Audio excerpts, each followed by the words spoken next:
Hello, my dear lovely friends. I welcome you all to EduTap and a warm welcome to this complete package lecture on NABARD Grade A examination.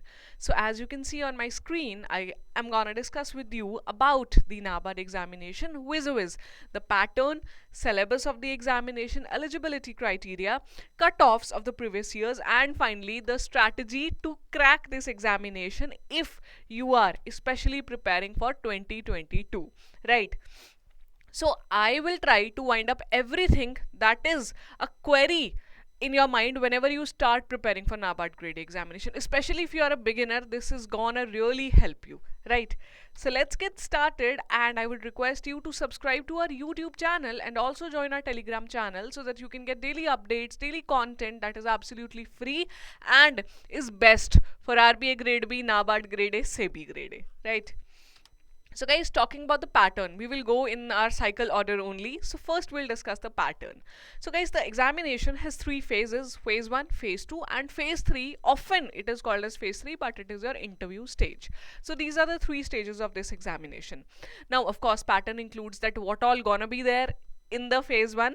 So guys, in the phase 1, there are 8 subjects that are asked in the examination, which are reasoning, English, computer, quant, decision making, general awareness, economic social issues or ESI with a focus on rural India, and agriculture and rural development with a focus on rural India again. So these are the 8 subjects, and let me tell you, all these 8 subjects together form 200 questions out of 200 marks. So one question carry 1 mark, and guys, 120 minutes is the duration of the examination. Of course, there is negative marking, 0.25 marks negative marking is there, and 2 hours is the duration. But a very important thing you have to understand when you start the preparation of NABARD, that economics, social issues, ARD, these are the 2 subjects that carry 40 marks each. So highest scoring subjects, plus they're also relevant in phase 2, that I'll tell you in phase 2. Apart from that, second important thing, 6, 7, 8, these 3 things you see here, GA, ESI, ARD, these are your merit deciding sections, not in your selection, because phase 1 marks are not counted in your final selection. But to sit in the phase 2, these 3 subjects are counted for merit, while other sections you just have to clear the cutoff, right? So that means ESI, ARD are very, very important. ESI, ARD is more important. Why so? That you will get to know now. So this is about phase 1. Talking about phase 2. Guys, phase 2 paper, this is specifically for generalist stream. NABARD has different streams, right? So for generalist stream, paper 1 and paper 2, 2 papers are there. Paper 1 is of English descriptive. 3 questions are there for 100 marks, and you are given with 90 minutes. So basically online typing has to be done. And let me tell you, let me make it थोड़ा easy आपके लिए, ये जो 3 सवाल हैं यहाँ पे पूछे जा रहे हैं, ये होते हैं यूजुअली ऐसे writing, precis writing, letter writing, usually ये सवाल रहते हैं आपके, ठीक है? रीडिंग कॉम्प्रिहेंशन भी होता है. तो ये है आपका इंग्लिश डिस्क्रिप्टिव का 100 मार्क्स का पेपर, जो आपको टाइप करना है पूरा पेपर 1.5 आवर में. जो आपका पेपर 2 है, आफ्टर अ गैप आपका पेपर लिया जाता है. ESI ARD का कंबाइंड पेपर है. इन्होंने सिर्फ ESI लिखा है, लेकिन बाद में क्लैरिटी आई थी क्योंकि मैंने नोटिफिकेशन से स्निपेट लिया है गाइस. सो उन्होंने एक नोटिफिकेशन जारी किया था कि ESI ARD should be red together. तो यहाँ पे ये बड़ा इंटरेस्टिंग है, if you don't know about the pattern, कि जो पेपर है आपका पेपर 2, वो डिवाइडेड है इन 2 पार्ट्स, ऑब्जेक्टिव एंड डिस्क्रिप्टिव. तो ऑब्जेक्टिव भी 50 मार्क्स का है, डिस्क्रिप्टिव भी 50 मार्क्स का है. For the students who don't know what is descriptive, तो माय डियर फ्रेंड्स, लिखना है, सब्जेक्टिव पेपर है, डिस्क्राइब करना है, वो 50 मार्क्स का है यहाँ पे. तो ये जो पेपर है आपका ऑब्जेक्टिव, 30 क्वेश्चंस आते हैं 50 मार्क्स के. तो 30 मिनट्स में आपको ये करने रहते हैं, एंड विदाउट एनी ब्रेक आपको नेक्स्ट क्वेश्चन करना रहेगा, विच इज डिस्क्रिप्टिव. वहां पे 6 क्वेश्चंस पूछे जाएंगे, ऑप्शंस दी जाएंगी, you have to do only 4 questions, उनका भी 50 मार्क्स है, लेकिन यहाँ पे आपको 90 मिनट्स मिलता है.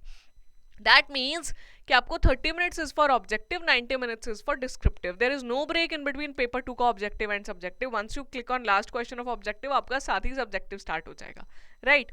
तो very important takeaway क्या था आपका इस pattern से, that ESI and ARD are gonna be very very important. So when you start your preparation, ये ध्यान में रखना. Although strategy बाद में बताऊंगी at the end of this lecture, but you have to be with me पहले ये समझने के लिए. So guys, ESI ARD आपने देखा holds 80 marks in your phase 1 while it holds 100 marks का पेपर in your phase 2. बहुत ज़्यादा इंपॉर्टेंट है. जीए जो है वो भी इंपॉर्टेंट है 20 मार्क्स का, बाकी जो सेक्शंस हैं उनको भी आप रेलेवेंस देंगे आपके फेज 1 में. When you come to phase 1 you have to be good in English descriptive. I do not mean speaking English अच्छी हो, इट्स नॉट नेसेसरी, लेकिन राइटिंग अच्छे से आनी चाहिए because there is a format letter लिखने का, ऐसे लिखने का, that you have to follow, right. So that is about your phase 2. So guys, third stage is your interview, which carries 50 marks. Earlier it used to carry 25 marks, but then when the paper was revised, जो pattern revise किया गया था in the year 2021, तो the marks were also revised, 50 हो गए हैं आपके phase 3 के. You would be happy to know that phase 2 और phase 3 के marks together count किए जाते हैं for your selection. So that means phase 1 is just a screening test to sit in phase 2. ठीक है, तो ये था आपका पैटर्न. थोड़ी निटिग्रिटीज आर देयर, वो मैं आगे चल के बताती हूँ आपको. अभी के लिए इतना बहुत है, आपको समझ आना चाहिए, right. Now I take you to the syllabus. So guys, the syllabus of the NABARD has been given in details में आपका मेंस की, if I talk about, because for phase 1 that is prelims examination, उसके लिए specifically syllabus नहीं दिया. There we refer to आपका previous year questions देखते हैं कि रीजनिंग है तो रीजनिंग तो दे दिया, लेकिन कौन से टॉपिक्स आते हैं. या फिर आपको अगर कह दिया कंप्यूटर तो क्या टॉपिक्स आते हैं. There is no detailed syllabus for that, लेकिन when we understand the previous year questions we have that knowledge. ठीक है, तो उसके लिए आप प्रीवियस ईयर क्वेश्चन जरूर देखिए.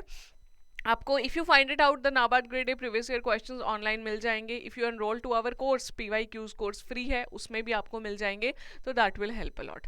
Although what I have done is मैंने मेन सिलेबस का एक list I have made for you here. You can see on the screen.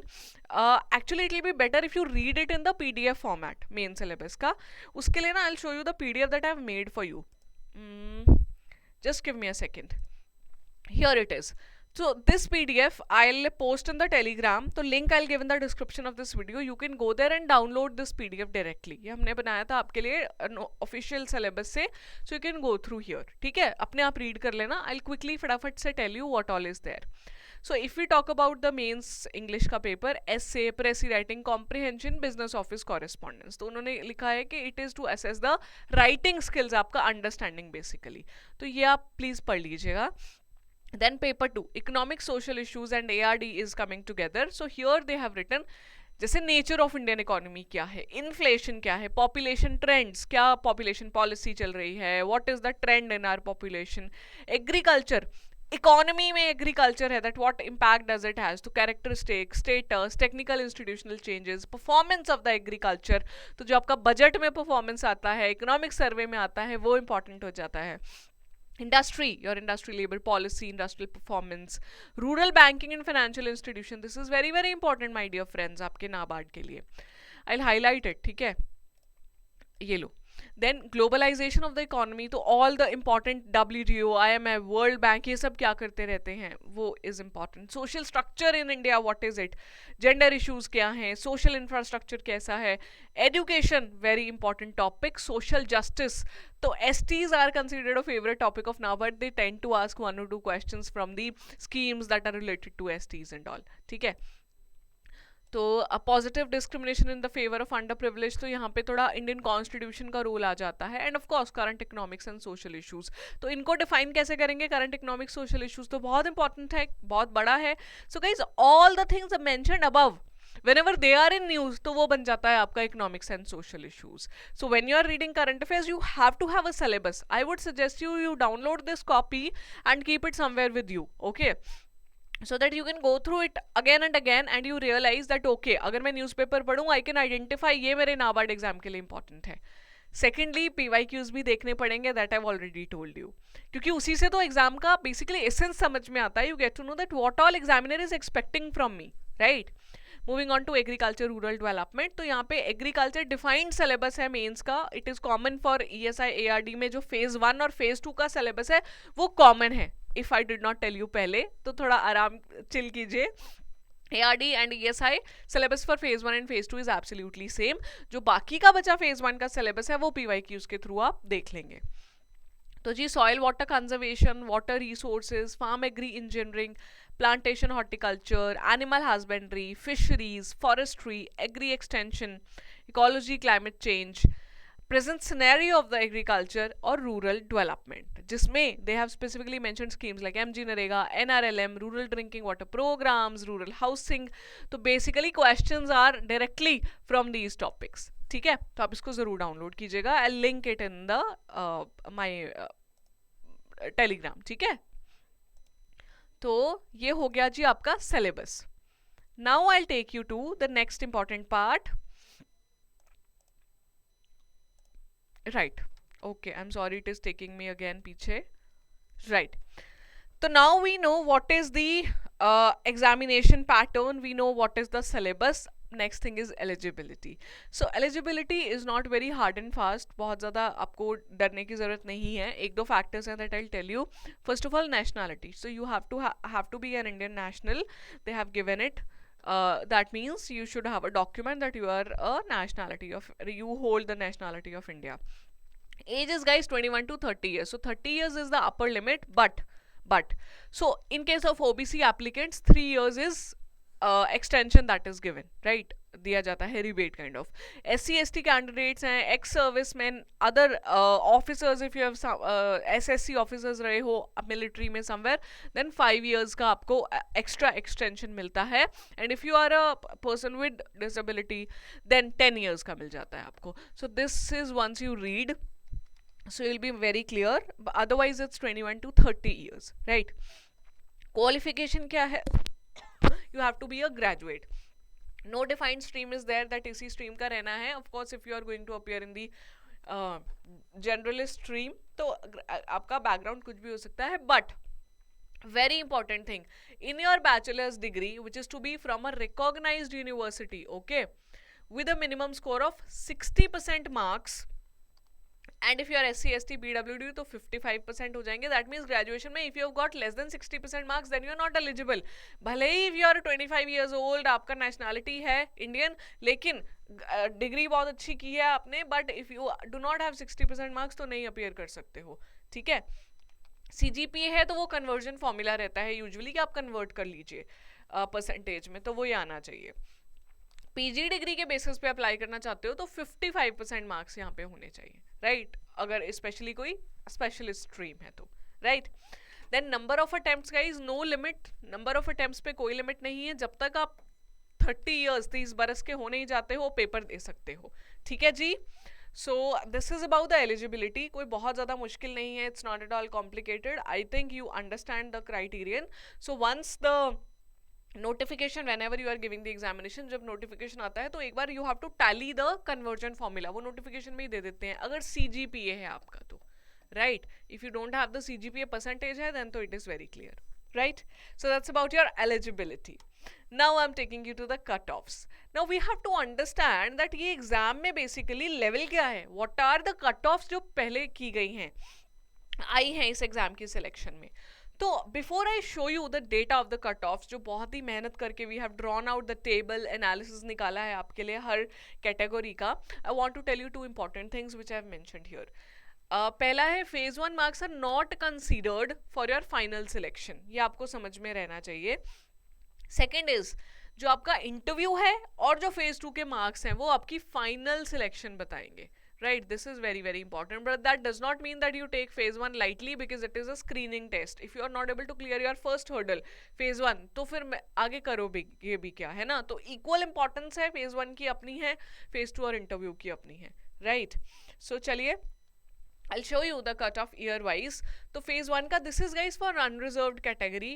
Reason क्या है मेरे पास डिटेल्स आ गए हैं, बट हियर मैं अभी अनरिजर्व्ड कैटेगरी का आपको ये दिखाना चाहती हूँ सो that you get a fair idea. कोई और कैटेगरी है तो आप देख सकते हैं कि थोड़ा बहुत मार्क्स से नीचे कहाँ पे रहेगा. ओके, सो 2018 में जो फेज 1 का कट ऑफ था आउट ऑफ 200, इट वाज 116.5. ठीक है.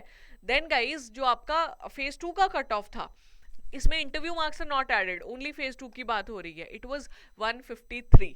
ठीक है, 200 मार्क्स के पेपर हैं दोनों. यू हैव टू अंडरस्टैंड, ये भी 200 का है, ये भी 200 का है. मैं इसमें इंटरव्यू के 25 मार्क्स जो पहले हुआ करते थे I have not added yet. 2019 में कट ऑफ इंक्रीज्ड 129, हियर 154. 2020 में 118.5, 157.75. तो अभी final result for 2021 is not yet out, so I am not able to produce the cut offs of that time, क्योंकि अभी तक फाइनल हमारे पास रिजल्ट हाथ में नहीं है. तो ऑल इन ऑल जो आप देख सकते हैं, लेवल जो है अच्छा खासा है. 200 में से समवेयर लाइक हम ये कहते हैं दैट 130 आपका सेफ, बहुत ही सेफ स्कोर है, specially for unreserved category in phase 1, और 160 जो है आपका सेफ स्कोर रहेगा फेज 2 में, right. Only phase 2 paper, not mains. Now I'll show you थोड़ा और details to give you the clarity of quant, reasoning, English, क्योंकि मन में ये डर रहता है ना कि वो उसके बारे में तो हमें सिलेबस भी नहीं ज़्यादा दिखाया और पता नहीं है. तो आई हैव गॉट हियर आपके लिए पूरा डिटेल्स लेकर आई हूँ मैं, don't worry about that. So NABARD graded 2018 में देयर वर 92 वैकेंसीज, ठीक है. तो जो आपका रीजनिंग है 20 मार्क्स का, उसका जो कट ऑफ था गाइज अनरिजर्व्ड कैटेगरी के लिए था 4.5, ठीक है. मैं अनरिजर्व्ड इसलिए बोल रही हूँ, बाकी आप प्लीज देख लीजिएगा इसका पीडीएफ, इसका भी डाउनलोड करके अच्छे से अपना खुद का जो भी whatever your categories. English 40, earlier it used to be 40, I told you the pattern was revised and 30 marks हो गया इंग्लिश बाद में, डिसीजन मेकिंग पहले नहीं होता था.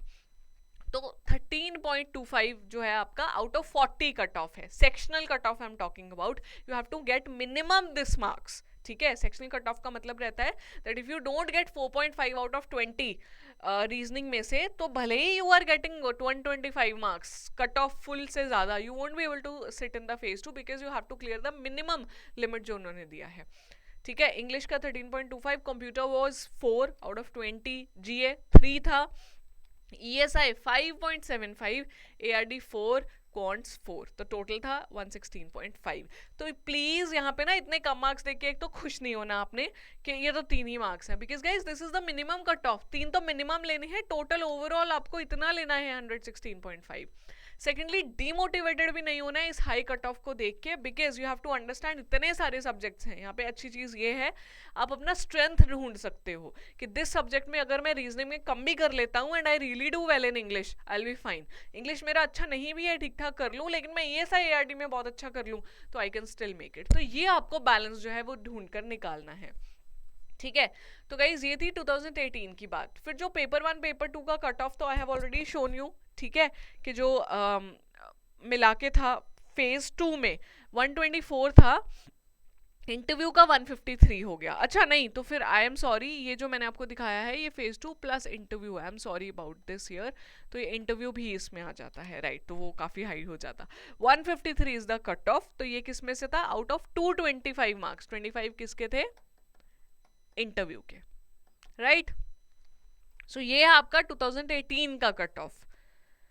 2019 में वैकेंसीज ड्रॉप्ड हुई, ठीक है. तो आप देख सकते हैं कि यहाँ पे मैंने आपको कट ऑफ दिखा दिया है. आपका जो EWS कैटेगरी भी आ गया और अनरिजर्व्ड भी इनका 129 है. आप प्लीज इसको डिटेल में देखिएगा so as to have a better understanding. Similarly 2020 का भी मैंने दिया है जहाँ पे वैकेंसीज और कम हुई थी कि कैसे चेंज हो रहा है, लेकिन रेंज इनकी सेम रह रही है क्योंकि लेवल ऑफ पेपर अचानक से बहुत ज़्यादा चेंज नहीं हुआ. 2021 में हुआ है तो उससे पता चलेगा. लेवल ऑफ पेपर नहीं, पैटर्न थोड़ा चेंज हुआ था तो उससे पता चलेगा. लेकिन अभी आपको ये समझना होगा ओवरऑल जो एसेंस है पेपर का वो क्या है, कि कितना मेरा सेफ स्कोर है. If I am going to prepare for phase 1 now, what target should I keep in my mind? ये तो होना ही चाहिए ना. टारगेट नहीं है तो प्रिपरेशन कैसे करोगे? फेज 2 है, okay, that means if there is 250 marks हो गए हैं, 250 मार्क्स है तो मुझे कितना स्कोर करना है? 170 तक का टारगेट मुझे लेके चलना है, ऐसा आपको सोचना पड़ेगा, राइट. सो ये आप please in the PDF of this particular session आप ले लीजिएगा टेलीग्राम पे जाके and read it thoroughly, right. तो 3 years cut off I have for you.